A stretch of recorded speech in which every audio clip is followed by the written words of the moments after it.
Hello and welcome to another episode of Casual Friday. I'm here with the Duck. As always, the show is brought to you by Woo. Links available in the description below. Don, it's good to be back. It's good to be in the land of the living. I did not have a fun week. Just some context for the audience. I had to travel to the US, not because I wanted to, not for holiday. Just sometimes family things come up and you have to drop everything and deal with them. So this is one of those. And then I managed to get sick kind of 2 or 3 days in. With the worst fever, worst headache I've ever had. Thankfully, antibiotics have cleared me up, but my God, I was having just like fever dream after fever dream after fever dream, and it was not the good kind. Not sure if there are the good kind at all as a category, but yeah, it was rough. But thank you for all the messages and the comments and your patience as well. I should be back now. If I get sick again, I just quit. I just won't come back. But Quit on life. Yeah, straight up. But for the time being, we are good. So let's get the show going, Don. It doesn't look like I've missed all too much, at least on the BTC and ETH front. Alts have been sort of bleeding from what I've gathered. And that aside, I've been tweeting here and there about the new, well, I guess not really exactly new, but to some extent amplified. Your favorite TA guy is now a VC meta, which is always fun to observe. Let's start with the big one first as far as BTC. Monthly time frame, where we've got 18 days left. I don't think this is a bad looking monthly in its current form. I think the argument we made in the past was that if you want like a monthly bearish swing trade, you need it to go sub 58k. And it hasn't done that. We had one close above it, second close above it was quite good. And this current monthly, if anything, is sort of playing ping pong with the all-time high. So we seem to be at least out of the way of the 58k, okay, the monthly looks shit type of argument for the time being. What do you make of this? In my mind, I've got like two extremes. I always love to do this, just set everything in terms of, I don't know, some sort of scale, where one is BTC is essentially at its 2020 post 20k sort of all-time high breakout level, where you have the all-time high spike, it chops a little bit, takes some time, and then it just fucking zooms. Right, so that's kind of the extreme bullish scenario.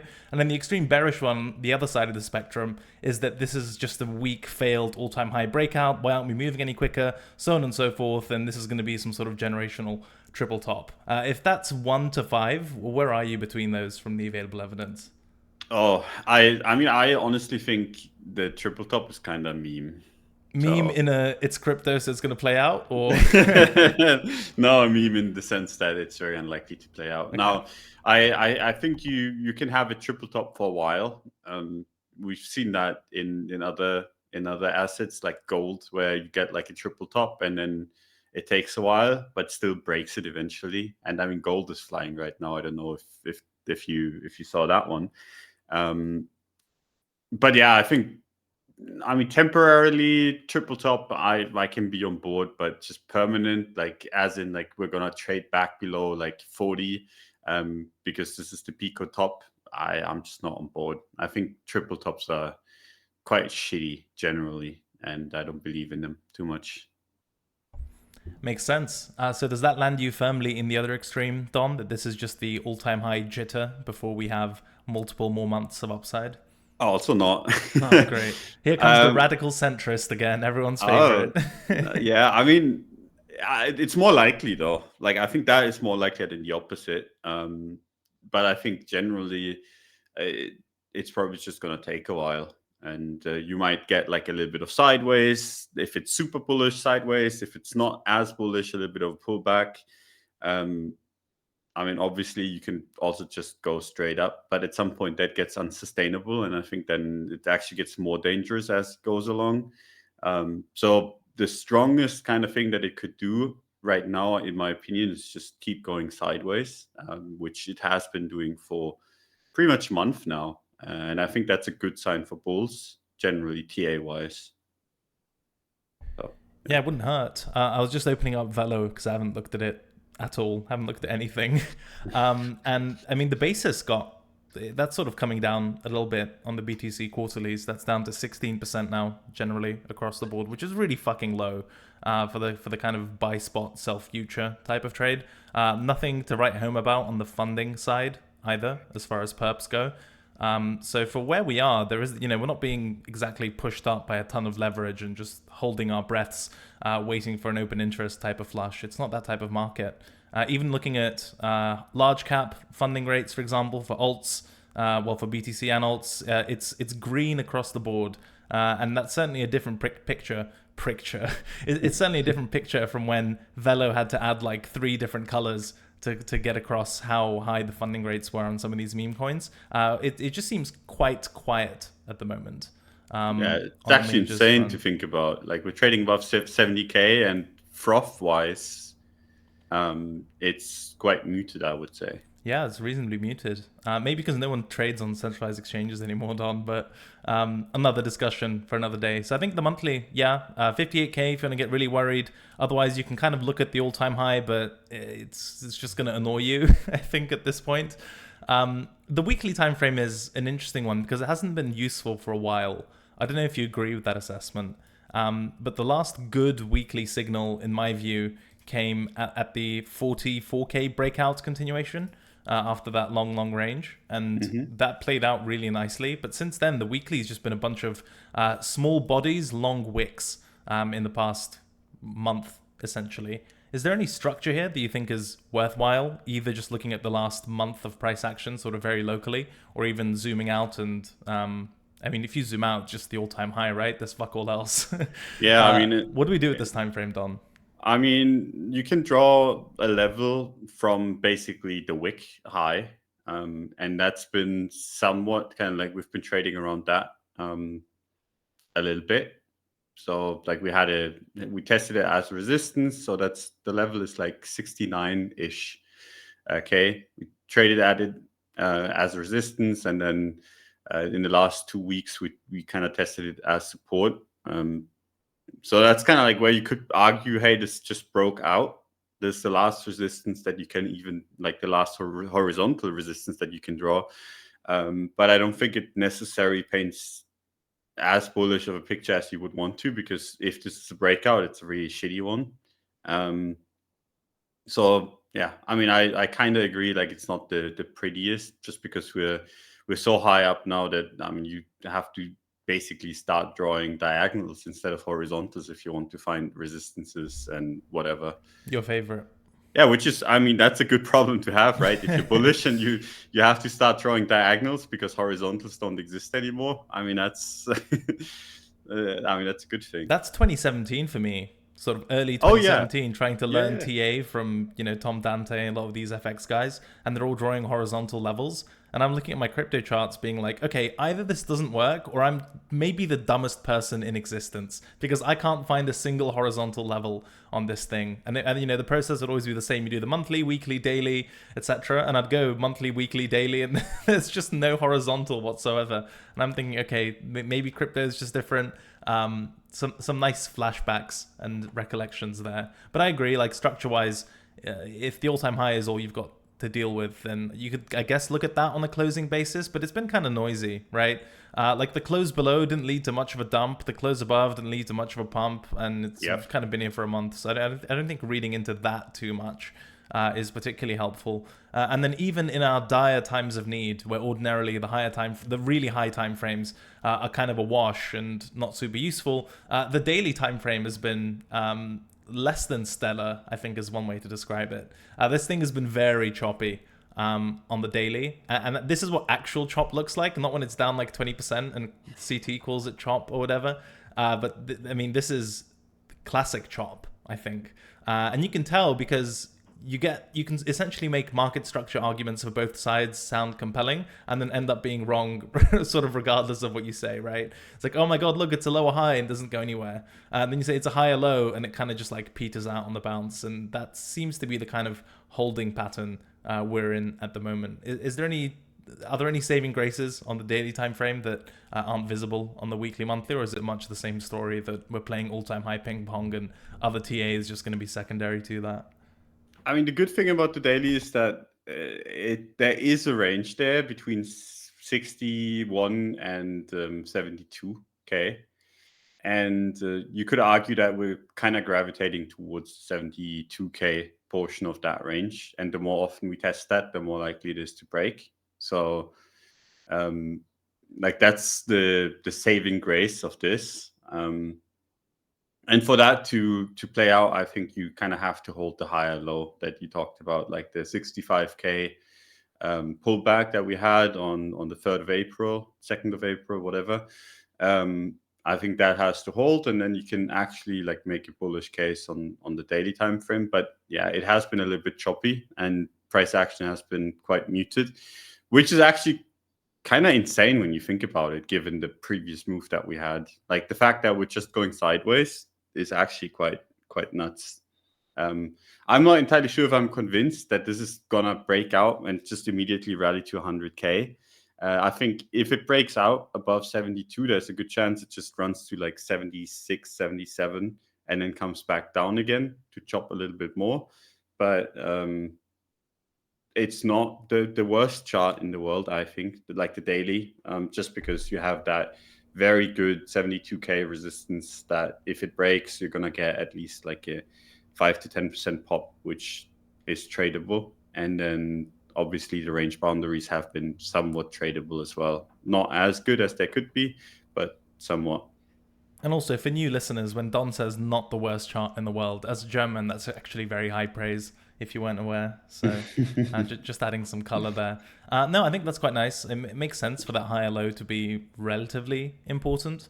Back in your heyday, the 4-hour used to be a popular stomping ground of yours. And in general, it's like just one of those really good intraday timeframes. I'm sure it's because people in general trade the 4-hour, so there's some sort of order herding, order clustering effect going on as you get. But it's, this sort of shows you that same daily range that you outlined quite nicely with just more candlesticks. And I think that brings into focus that 71, 72K resistance quite nicely, because we had a 4-hour triple top at that level, right? 4-hour triple top. That's when we dumped and made the higher low, and then we kind of overshot it initially, but that breakout didn't go anywhere, and now it's resistance again. So that could be a very low time frame trigger for the breakout trade idea, right? Like very clear level at 71.2, 71.3, whatever. We faked it out once. If we close above it again, the probability of a fake out is lower, and then maybe you look to position for that pop. And maybe even get surprised by how far it goes. I don't think that's a terrible take, and at least the level has been trading reasonably technically. Do you agree with that assessment? Yeah, I do. I think generally, like you can draw, like I really like that resistance, and you can draw a diagonal from basically the low on the 5th of March, so 58K or something. Mm-hmm. A diagonal all the way up, basically. You have multiple touches, and I think as long as that holds, being like if you want to be bullish, that's a really good reason to be. And if it fails, then you'd expect a major pullback to come in. Or if it fails, you'd redraw it, which is the appropriate methodology. Also, yeah. But yeah, that's kind of like the low time frame stuff that I think is going to be somewhat interesting. If it breaks out to the upside, like you said, maybe it'll transform into like a daily breakout. And that into a weekly, into a monthly, into a yearly. Nah, I mean, there's no breakouts anymore in the weekly and the monthly. It's all-time highs. So, but yeah, like TA wise, all of this looks not bad, really. Like, and with not bad, I'm saying the German not bad, as in quite good. The German not bad. Yeah, I think that's fair. It's nice at least that there's something sort of that provides an anchor on lower time frames, and it's not just the all-time high waiting room. So 71.2K on the 4-hour / 71K is nice. The diagonal is nice, and the daily higher low at 65K, if you want to give it some room, is probably important. That aside, I think that's about as much juice as you can squeeze from this rock, or however the idiom goes. Is it water from a rock? I don't get why juice would have anything to do with it. It's juice. Is it juice from 11 and water from a rock? I don't know, man. I've had a fever for a week. I think it's water, no? Water from a rock, right? Yeah, I think isn't it from the Bible? I should know. I'm sure you're from the Bible. While you're furiously googling it in the background, I'm gonna. I'm gonna Google it. Jamie, pull that up. Your second, yes, it is. Yes. Is it biblical as well? The rock was likened to Christ and the water that flowed from it to the blood from his wounds. Whatever. Yeah, but that could just I, be an analogy. It doesn't mean it came I, from like one of the gospels or whatever. nah, it could be whatever the fuck. Leave us a Yeah. comment for you experts in biblical exegesis. We'd love to hear from you. Oh, in the Bible it says that the Israelites, whatever, I don't know how to say, Israelites, yeah. Israelites miraculously received water from a rock 2 times. So Oh, there you go. now we know forever. So a breakout would be a miracle, is what you're saying. Yes, yes. Well, good. We all learned something today. And For the first time ever for on the this first show. time ever on this show, you know which group of participants are struggling to learn something, Don? It's ETH BTC buyers, because I don't know how much attention you've paid to this thing, Oh, it's but not great. when I say hanging on for dear life, this is about as close as it gets, I think, at least from a TA perspective. I'm almost tired of giving this thing mindshare. I really like the ideas that we had in the past and have stayed consistent with, which is just either rip the band-aid off or mega breakout, but like getting too enthused around 0.05 because it's the range low. Well, it's been the range low since October of 2023, and if you're a buyer of that range low, I mean, you've maybe caught 1 week of upside, 1 week of outperformance here or there, but it hasn't been that type of extremity where you're like, okay, it looks so bad, I have to buy here, and then if I'm right, the payoff is huge. Instead, Yep. it looks so bad, I have to buy here, and the payoff is question mark, non-existent, full retrace, and then it just keeps giving you attempt after attempt after attempt, which is not something you generally want to see with extremities, you know? And then if you look on the daily time frame, this is, I think, psychiatric asylum type of price action. Yeah, it's not great. I mean, I right now at least it kind of mirrors the altcoin action generally. ETH has not been taking as many losses as other altcoins have in the last few weeks, but that's not really a consolidation price. Whatever, is that how you say it? Consolation prize. Consolation. I knew that was I was kind too of prefer TA. consolidation prize if we're talking about markets, but it's fine. We're all making things up as we go along, clearly. Yeah, but I mean, it doesn't really help you if basically you did get none of the upside and now you get a little bit less of the downside. I mean, that's not that fun. And yeah, I kind of think that it's probably going to continue for a while. I mean, there was even good news today with what was it? Hong Kong maybe allowing Bitcoin and ETH trading, whatever. Yeah. Some headline stuff. I saw Yeah, that. and obviously that is used to immediately sell ETH into.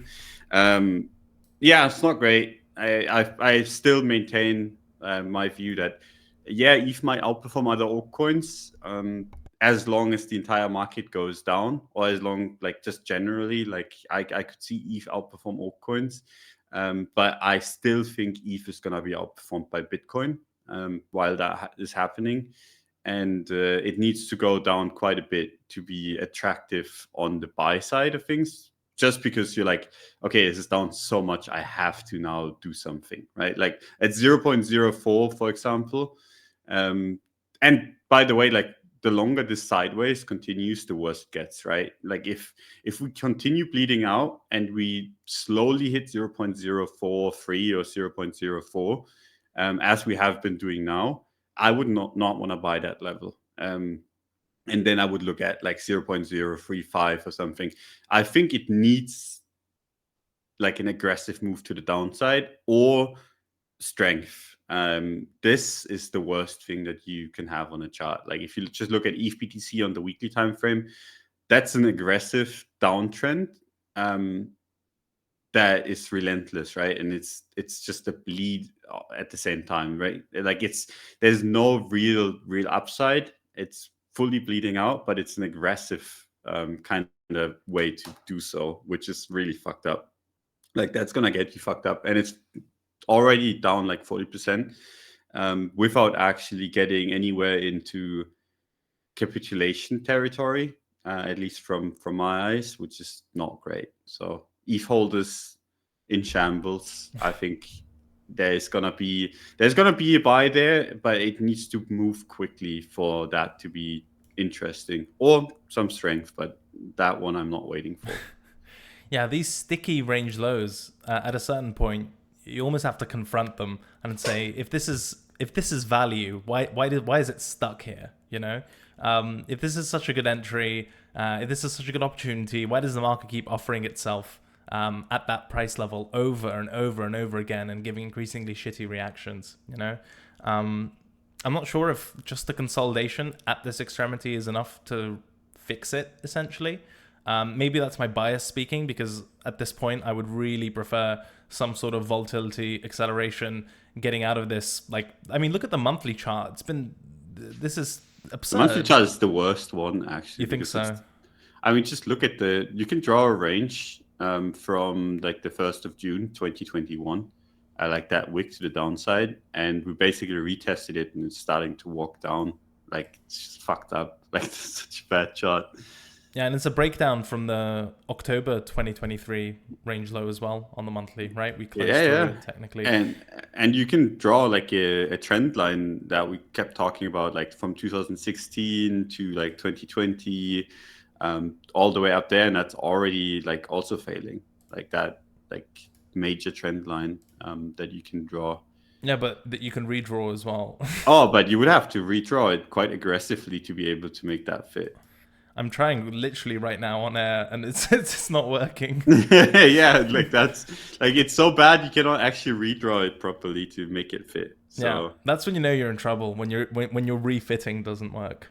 yeah, so I think Yeah, that's gonna be an interesting one, but it needs to go lower. Like on the monthly, you can see like it's the worst because you can basically see that this looks like the bleed just is at like halfway through, right? It doesn't look like uh, there has been any urgency to sell, but also that this thing just wants to go down, and you want to see the urgency because that's when you get discounts, and yes, that's usually what you need in crypto for bottoms to occur. So not great.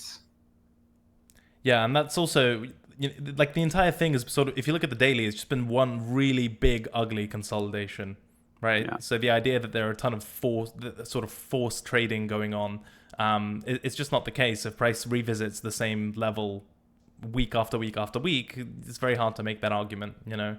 But Yeah, yeah, and one thing that we do have to mention is that like this is all while Bitcoin went up, right? So ETH holders are not really like hurting too much because they still gained in USD that's true. terms, right? So if that ever turns around, like if Bitcoin has like a little bit of a pullback going on, that'd be interesting because then the ETH holders are actually starting to be in pain. And that's not necessarily, I mean, they are in pain to see everything else outperform, but they're not really in money terms, right? So I would like to see a combination of that for like an ETH bottom, but I don't know. It doesn't have to happen. Can just be that ETH BTC continues to bleed out and then gets one quick move to the downside that then sets the bottom. I don't know. We'll see about that. Yeah, it just has to be something that stands out, you know, because this type of price action does not stand out whatsoever. The daily just looks like a made-up chart to torture someone, like I don't know, some sort of CIA project. Weekly time frame, very self-explanatory, and then monthly for peak FUD. And you know, as much as we like to meme, hey, maybe this time it'll be the bottom. We've been talking about, I don't know, it's just the amount of times we've said that at this point, and the market gods have yet to show otherwise. ETH USD has maybe one of the worst looking daily charts ever. Have you looked at this thing? It's actually so cursed. Yeah, it's fucked. I don't even want to. What is a Like reasonable person supposed to say about this? I mean, the false breakout above 3650. Oof. You think that's the pivot? I mean, yeah, the 3650 need to get above there on the daily time frame for it to actually be even decent. Otherwise, it just looks like it put in a complacency shoulder, which is not great. Listen, Don, quintuple tops aren't real. Okay, so we'll come back here eventually. I mean, technically, it broke the top. That's the problem. Like it broke the 3650 level and then couldn't maintain, which is like at that point, I'm like, okay, that's fucked. So we'll see. We'll Crypto see how just that loves goes. failed breakouts, doesn't it? Yeah, I mean, it makes people trade dumb, which Sure. is, I think, a good thing for anyone that wants to make money. Like you want to trade, you want to trade when people are peak dumb. Like that's where you make the most Or they're money. forced to trade poorly, you know? Yeah, exactly the same. I mean, Yeah, they end technically, up being the same, don't they? It's like, yeah. I didn't want those fill prices. Whereas, like, the smart guy's like, oh, God, I didn't want those fill prices. And the dumb guy's like, oh, well, this is great. Let's go. Yeah. Are there any salvageable timeframes for this thing from a TA perspective? Because even looking at the weekly in terms of recent price action, I'm a bit like, ugh, I don't love it. I think on Monday Markets, the last one I did in 1986, I discussed that there was a sort of extremity at 3K, sort of 3060, the lowest close of that little cluster going back to September, October 21. That got tagged, and then the market just didn't do anything and hasn't gone anywhere.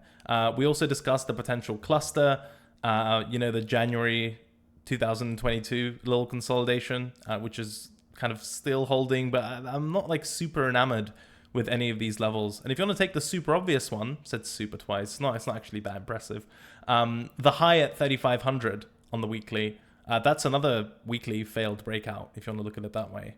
So I'm just not sure. Is this the case where you stop fishing for levels at 3K and say, okay, either just break out and fix this mess, or I have to look much lower, like mid 2000s? Yeah, I think you can draw levels at 4, at 3, and at 2.5 and be done with 3, that chart. 2.5. What about 3.9? That's one that's a spicy historical one, isn't it? Yeah, 3.9, as in like, I mean, yeah, that's 4 basically. Oh, you're rounding up, okay. 4. Yeah. And then 3 is 3.1, whatever, doesn't matter type of thing. Yeah, I mean, it's basically just like it's so clean when you say 4, 3, 2.5, and it's close enough and it's the wrong numbers. So I'm like, that works. And I think generally you speak in riddles now.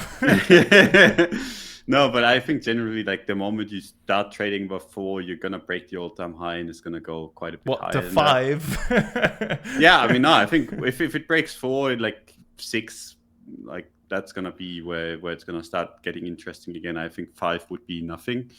And then, but if you break 3, it starts looking really shitty. And where it is right now, it's kind of like, the fuck do you do with this thing? It's between those two, exactly, right? Yeah, pretty much. I mean, yeah. Diddling in the middle with shitty price action.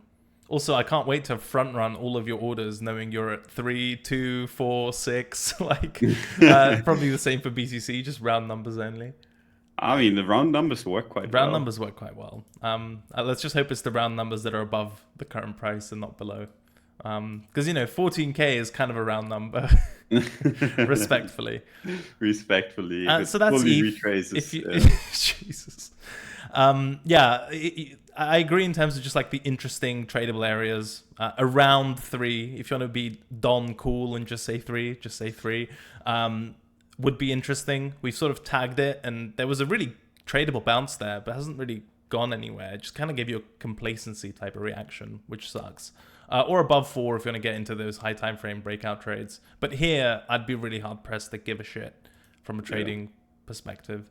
If anything, you have to go lower time frames. Then, like the high time frames are just like telling you like this is shit. Yeah, but look at the lower time frames as well. How much respite are you gonna find there? At least the daily is giving you an entry of 3.6, right? Like if 3.6 breaks, or like what's the exact level? So I don't get yelled. Oh yeah, 3.6. Yeah, 3633 ish. Like if that starts breaking, I think you could argue that the daily is gonna roll over into the weekly and then all that kind of shit. Yeah. But yeah, it's tough when timeframes look like this. I agree. The other one I've got in sort of my watch list in the bottom of the majors list is the S&P, actually. I don't know if you remember this thing. You told everyone it'd go sideways for 10 years, and it didn't. Do you think this thing could be relevant again, or was that just a short-term macro doom spike, and everyone's like, oh my god, we're back to being correlated, etc.? Is there, like, what does this thing have to do to have an impact on us? And could it be more relevant than before, given we have TradFi people in the ETFs now? I think yes, to all of it. Basically, if this dumps, that's not going to be good, especially given that Bitcoin has been kind of like just consolidating, struggling to go up further, which is not necessarily a bad thing, right? But if the S&P starts dumping, I think that would lead to the first major pullback on Bitcoin, just by the way, like how it is set up. But that doesn't have to happen given it's just been up only. So I don't know. Like it's really hard to analyze the S&P basically. But I think if it majorly goes down, then yeah, we're gonna feel the impact of it.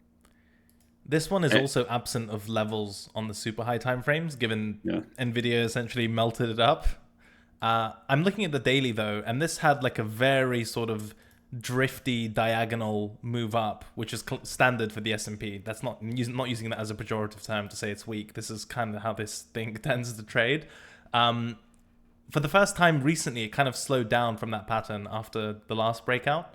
I'm sort of eyeballing just a basic market structure level at about 5100, and I think breaking that on the daily, if you zoom out, would kind of threaten the upwards drift and the trend we've had pretty much since the all-time high breakout. Do you think that's relevant? Are there any other technical levels? And do entertain yourself for 30 seconds because I have to run and take care of something. So enjoy. No, I mean technically, I think yeah, could start kind of turning the momentum low time frame, but then you look at the higher time frames, and it's kind of like, what the fuck are we doing? Like, why the fuck are we even talking about like the daily time frame after this has gone on like up only for like whatever the like 20 weeks? What it feels like there's one red candle here and there on the weekly time frame, but nothing else. Just green candles all the way. So yeah, I don't know. I generally TA wise is really not that much there. There is support at the previous all-time high that I think is important, like at 4.8. But other than that, like TA wise, there's really nothing to do. Which is Well kind said. of, yeah. I mean, it's kind of shitty. I hate saying like, "Hey, there's nothing," but there's really nothing, right? You can, I think the monthly chart's the only thing that you can actually look at. Jesus. And this, like, if it pulls back to 4.7, that's gonna be interesting. Other than that, like the fuck are we gonna TA? Like, what are we gonna use to map this thing out? Because I mean, horizontals don't work. Diagonals also barely work, I think, on something like this. Just gotta play the momentum, I guess. Like if it starts turning, like you said, at 5.1, maybe it's gonna pull back a little. But other than that, I wouldn't really use the charts too much. Yeah, makes sense. I missed 2/3 of that, but I assume it was just insults about me that I'll hear back when I listen to this video. Yep. That'd actually be fucking hilarious. You should have absolutely done it. What a waste of time. Oh, if you ever gave me a shit. gold-plated opportunity like that, oh my god. I actually have major regrets that I didn't start off by shit talking you for like 20 seconds and then pretended like, oh, that would have been It's like a game of glorious. chicken. You never know when I fully come back, you know? I messed it up. Biggest fumble of the year. It's okay. It's okay. Altcoins, Don, are these generational opportunities? On Altcoin Thursday, we were like, listen, sometimes if you want to, like, realistically, you have choices where you wait for the high time frame pullback and the risk is you don't get it, or you ape and the risk is that a larger time frame slow down or correction takes you out. And there's no free lunch necessarily. Alts have been kind of bleeding for at least a week-ish, depending on where you look and what you look at. Some for much longer, some much longer. Yeah, some in holding patterns of sorts. Are there any top of mind for you? And then in general, what do you make of this, I guess, altcoin weakness? Just retail doesn't really give a fuck, is what I think. I generally think it's just us, basically us crypto natives trading altcoins and then no one else. So whatever someone chills on Twitter does well, which it's the meta I hate most, just because basically the moment you have a big account, you shield something on Twitter, you make money. Everyone thinks you're a genius, but it's literally just because that's the only people trading, right? And it's really fucking annoying. And they're not going to pick liquid, high cap, centralized exchange perp stuff, you know, especially with all the Solana memes and other ways of You can just make your own meme coin at this point, as many people have done. The incentive to be an altcoin perp trader at the moment is not particularly attractive, I don't think. Yeah, so that's kind of, I think, what the meta is right now. You have to have people on Twitter shilling shit, and then otherwise it will probably go down. And there's obviously sectors that are easier to shill. So basically, wherever the mind share is right now, like if you shill a coin from that area, it's probably gonna do okay. If no one shills it, it's probably not gonna do so well. So like, that's the altcoin world right now, and I think it's basically because there's very little new money coming in. It's just old money just sloshing around, basically trying to farm, kind of make up for probably losing a bunch of or like missing out on a bunch of the up move, or losing a bunch of money during a prior down move by just like farming their followers, which fair enough. Everyone for themselves, I guess. It's not my favorite market to trade though in that regard, because I don't want to be buying garbage that people are shilling on Twitter, but I also don't want to shill shit on Twitter. It just seems weird to me.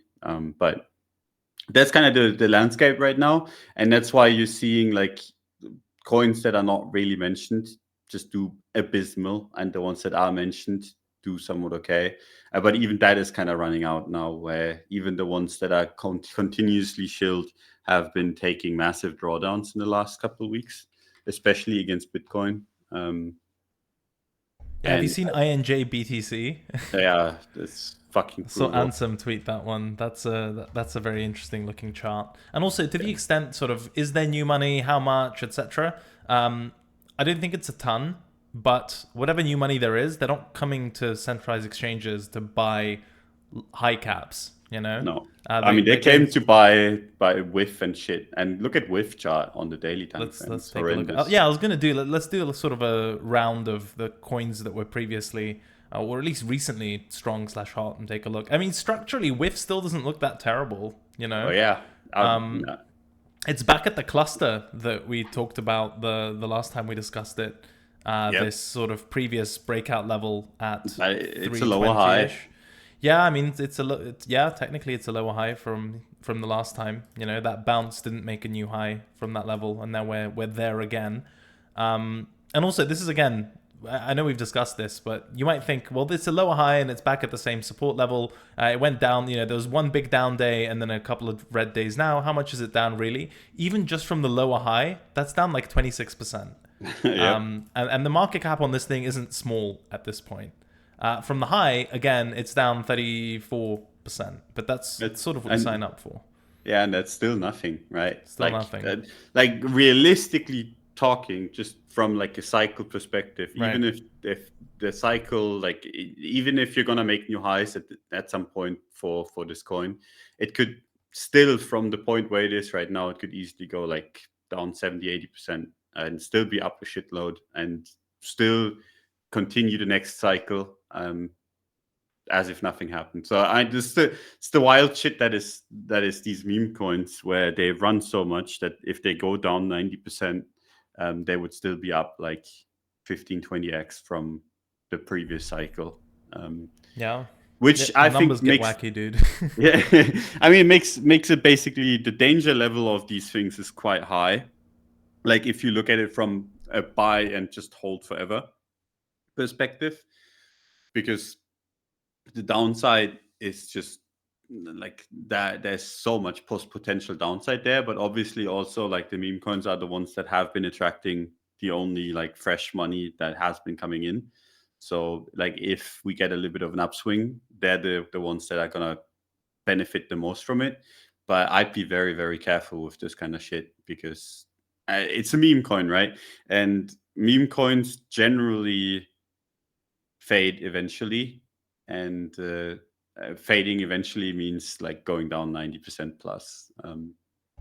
But also, obviously, there's a lot of money to be made in these. So I'm not saying don't trade any of it. That's the price you pay. Yeah, it's basically exactly. You're paying the price, and you have to know that the risk is very large and people are kind of underselling it. They're like, oh yeah, it pulled back 40%. That's good enough.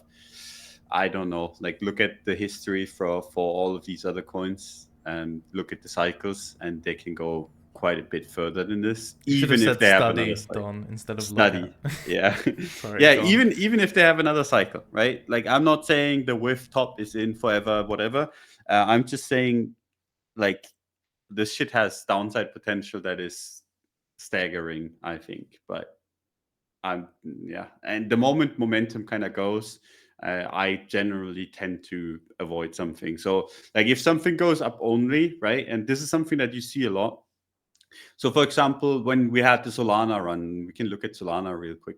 Solana was going up day after day after day after day, right? And people were trying to fade it all the time, right? Every single time we streamed on any show that we made, like the Friday shows or yours on Monday or mine on Wednesday, people were like, where the fuck do we short this, right? And it's a little bit ridiculous because this shit is up only mode. If anything, you should be asking yourself, where the fuck do you buy it, right? But the moment the momentum goes out, that's where you actually want to be like thinking on like just getting out of this thing or like even taking the short. But then people don't even consider it, right? Because they got so fucked on the upside that they're like, okay, fuck it. So in my opinion, the moment you get like this momentum that kind of just goes, for example, with WIF, you can see it quite nicely where it's like like a lower high on the daily time frame. That's where you want to be very, very cautious. And then if it can reclaim those kind of levels, then I mean, just slam it again. Fair enough. But I think just being blind to just the loss of momentum is really dangerous. Yeah, that was going to be my question in terms of measuring or gauging or identifying changes in momentum. Is it just a market structure thing for you? Is it like a gut feel thing? Price It, returns, oh, momentum oscillator? it's a little bit of all of that, but I think like one thing that you can kind of quite reliably look at, and this sounds so fucking dumb, but WIF has been shielded by like the influencers all the way up, right? And every time they tweeted, like whoever the fuck, like your favorite influencers on Twitter, price went up, right? And one thing that I've been noticing is that a bunch of people have been tweeting about this thing, like a bunch of big names, and then price goes up 1% or 2%, and then just immediately dumps. And that's usually happens when you just don't have like there's no one dumb enough to buy this shit anymore, and then it dumps, and that's kind of what makes this whole like where you're like, okay, there's just no greater fool anymore. Like everyone that's gonna buy this shit has bought this shit, and now people are using these like the influencer tweets where like maybe one or two people can buy still as exit liquidity. That's not necessarily the best. So it's a little bit of a combination of everything. But if you see a bunch of big names tweet about something and it doesn't go up, it goes down, I mean, that's usually not the best. And I'm not saying they're doing it like with intent, right? That's usually not how it goes. Like if you're in a coin and it goes up 100x, you're obviously going to be euphoria tweeting about it, right? And at some point you're going to euphoria tweet at the top. So I'm not necessarily being like, hey, they're sitting there trying to make you buy their shit at a markup of 100x so they can exit. It's more like they're fucking euphoric, and it's been working the last 10 times, so they don't really think about it too much. And then once the strength disappears, what usually happens is they quietly sell, right? Like at some point, people that have been in the market for a while just kind of notice that the momentum shifts and they start selling. So that's kind of how I look at these things, but obviously it does leave like a little bit of a bitter taste for someone that has bought like 4.8, 4.7 on WIF and is now like wondering if they got shilled into the generation top. And I don't know on that front.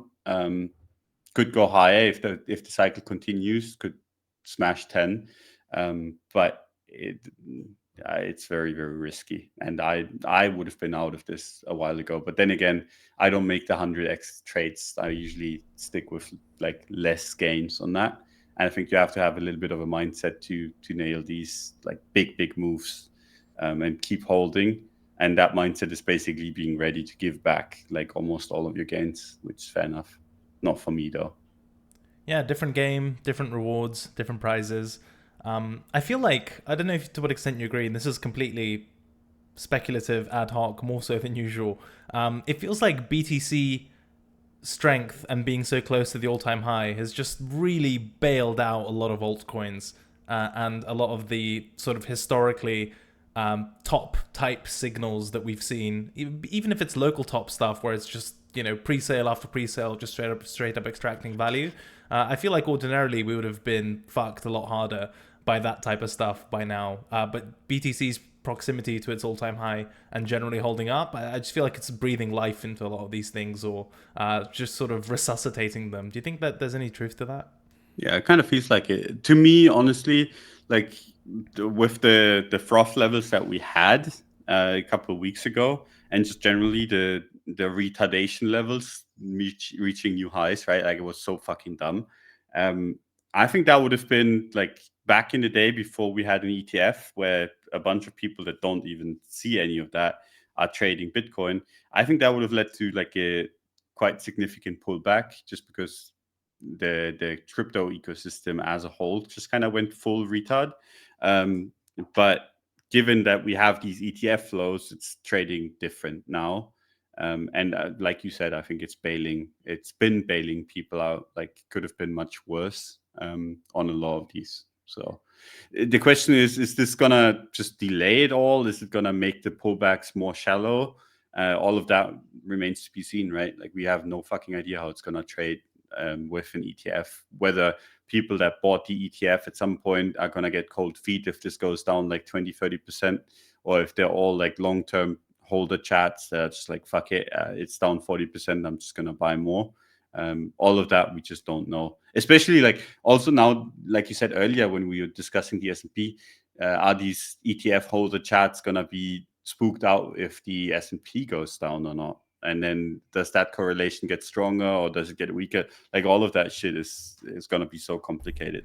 You need to stop asking questions and start giving answers, Don. Isn't that the fucking point of this show? I don't understand.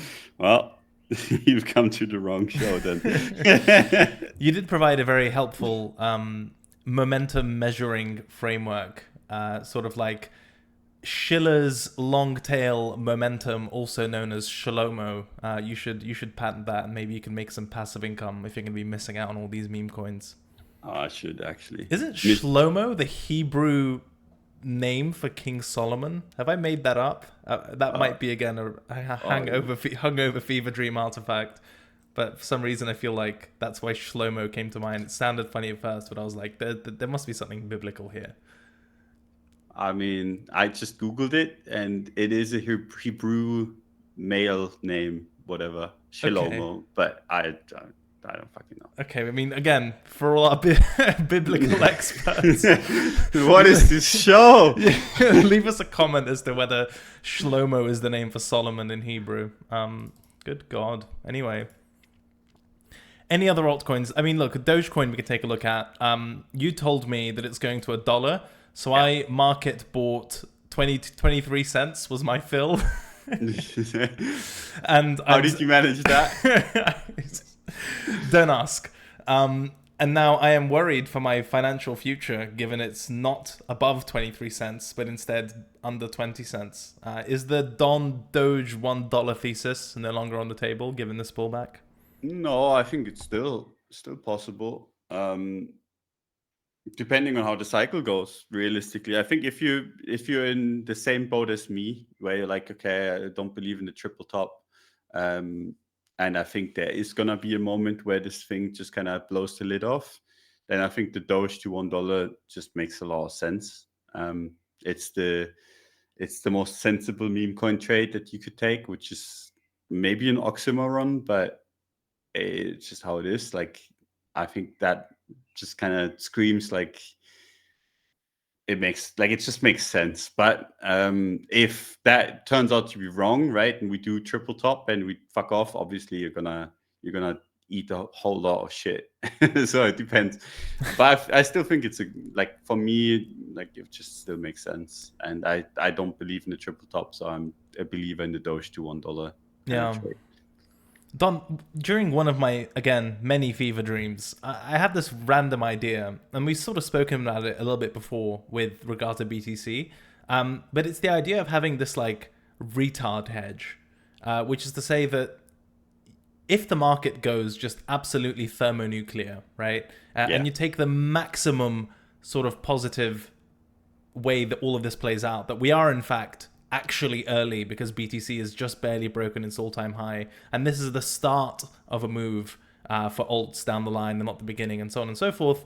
Having some sort of retard hedge for if you're completely wrong and mispricing that scenario, allocating, I don't know, anything from like 1 to 8% of your portfolio, and you buy like Doge, Whiff, some AI dog shit. You become an investor in a couple of things, and you just kind of leave it to one side, and you don't trade it, you don't actively manage it, you don't like move your stops up on that type of stuff, and it's kind of your melt up portfolio. So you at least have peace of mind that if this is some, you know, if 2021 was the warm up, right, to take an absurd example, you're not left completely handicapped and paralyzed by a market that sort of goes beyond your wildest expectations. Do you think there's any value in doing that, or is it sort of glorified gambling? I mean, all of this is glorified gambling, It is. but like more so than usual. Do you think the retard hedge concept has any value? Because I mean, it worked No. out well for BTC when we discussed it. I don't know what the fucking price was.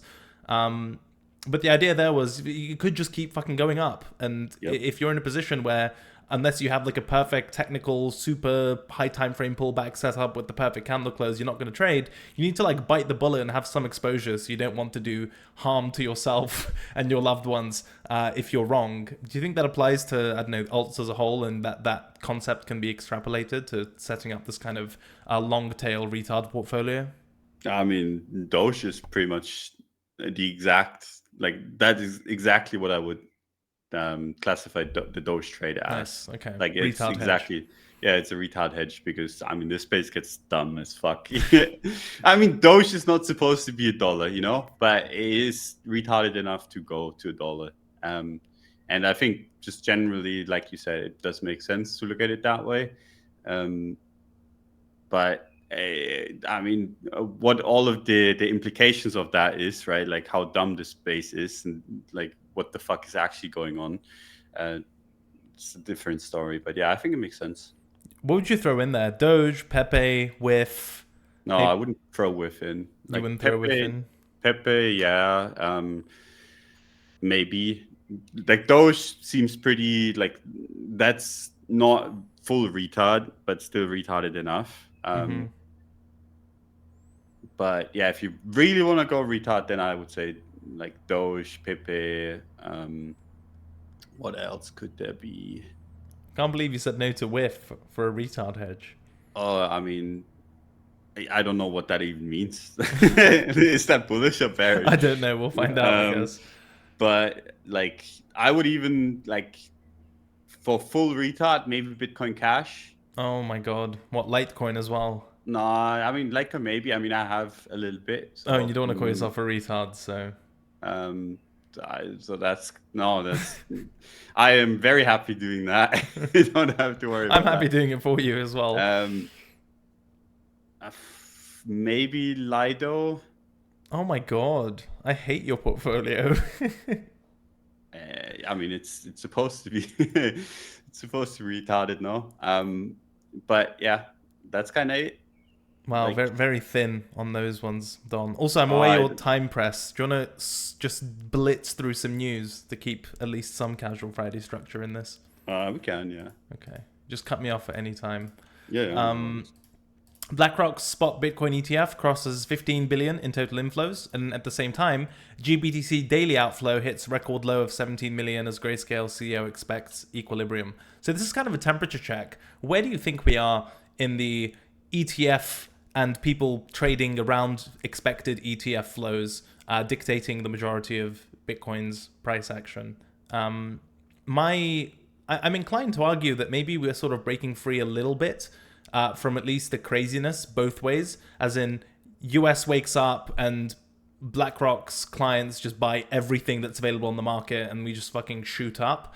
And then on the other extreme is GBTC just absolutely fucking craters the chart. I think it'd be quite nice if things sort of slowed down and the GPTC fire sales kind of fuck off and slow down. And then on the inflows side, we just get the more sort of passive, steady, oh, these people, this fund or these allocators now have access and they're going to trickle in type of thing, as opposed to bouncing between two extremes with the novelty of this product.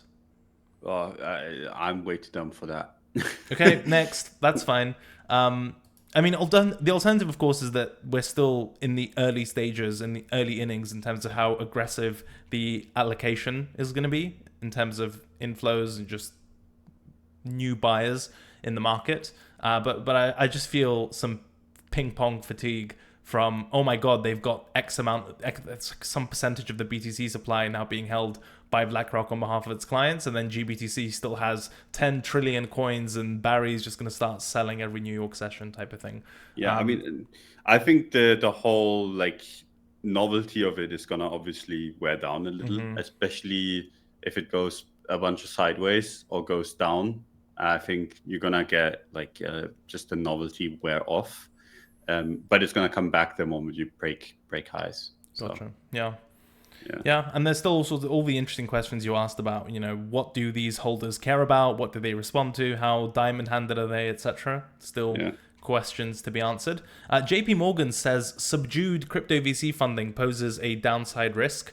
I found this pretty difficult to follow. The argument here essentially was that we previously argued that a recovery in crypto VC flows is a necessary condition for a sustained recovery in crypto markets. So in our minds, the subdued flows pose a downside risk. I disagree on two grounds. First is it's not entirely clear to me sort of mechanistically what the connection is between crypto VC flows and recovery in crypto markets. If anything, those two things tend to be so fucking disconnected, and VCs just kind of chase the market, right? And when the market's going up, they sort of mark everything up and are very aggressive in terms of valuations, etc. And then most of them, there are some good counter-cyclical ones, but most of them just fuck off when things are slow, or at the very least reprice. And also, they're not there trading or doing anything to do with BTC, ETH, etc. It's like a completely different parallel, it feels like, in the crypto world.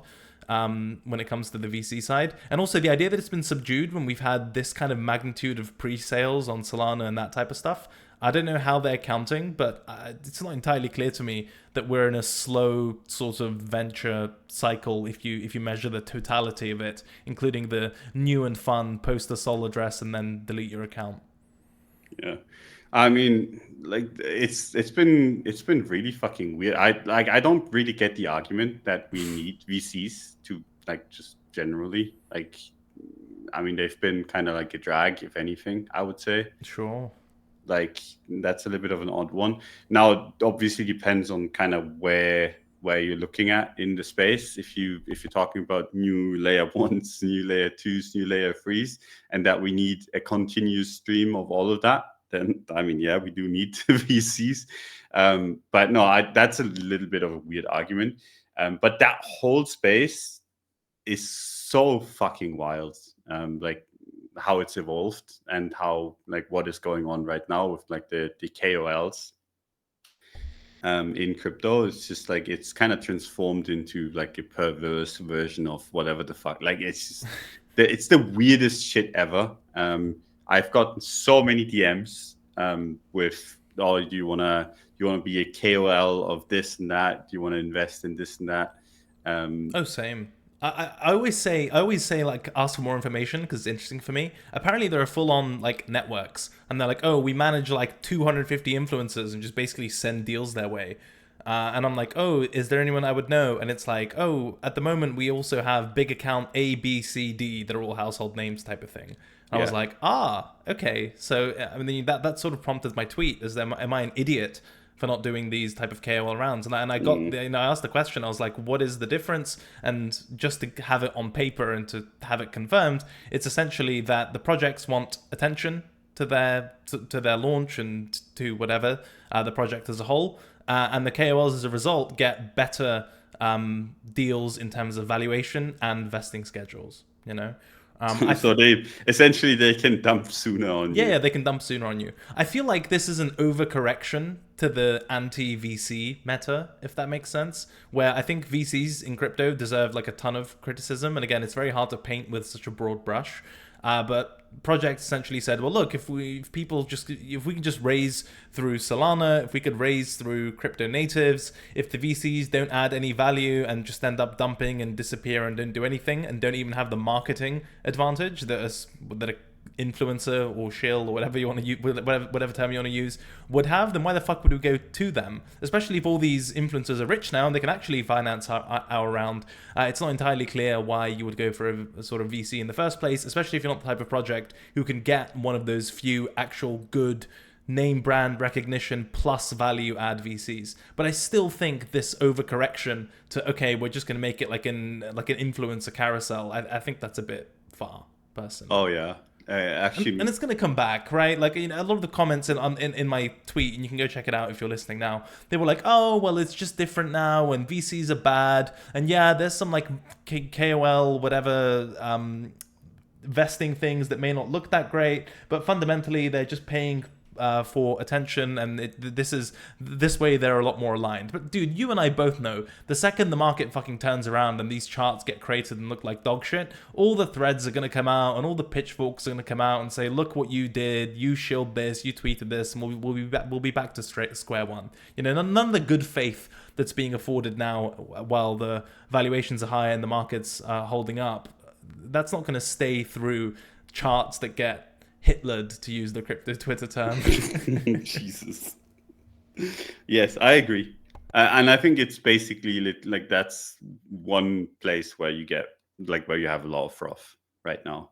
Like the whole, like, a bunch of influencers are putting money into like stuff right now, trying to play VC. I'm not a VC and I'm not a KOL. I've only ever, like, I've done one. And that's a while ago, not that long ago, but a while ago. Well, yeah, you get your tokens in like 4 years or something, right? Yeah. That's slightly different to like, hey, Yes. You can dump next week when we have our launch tweet. Yes, exactly. So like, that's like, so I'm not an expert on these, but whenever I see, like, it's getting really fucking crowded, no? Like, just feels like it, yeah. Like, looking at it. It's like, here's our cap table, and it's level. fucking 20 technical analysts, and I'm like, what the fuck? Like, yeah, like what the actual fuck is this? And that's one place where I think a lot of people have kind of sunk their bull market money into that I think could actually just turn out to be a major flop. But I don't know, like, if they shill hard enough, maybe there's an exit pump. But it's hard to flop, like the valuations they get and the time window. Yeah, but I mean, flop for anyone that buys this. Oh, shit, sure, yeah, of course. Like, there's gonna be I shill it, and maybe it goes up for 10 seconds, and then just literally just go down 95% afterwards, straight up. Like, yes. That's kind of like how I look at these things. If it's not somewhat of a decent project, which most of these just aren't. So yeah, I don't know. That's a really, really weird world that is developing on crypto Twitter. Where would the decent projects go and get 20 trading view merchants, which is the term I used, on their cap table? I think part of that is there's like an adverse, from an adverse selection point of view, it's pretty hard to justify that, these projects. Like, what are they actually adding?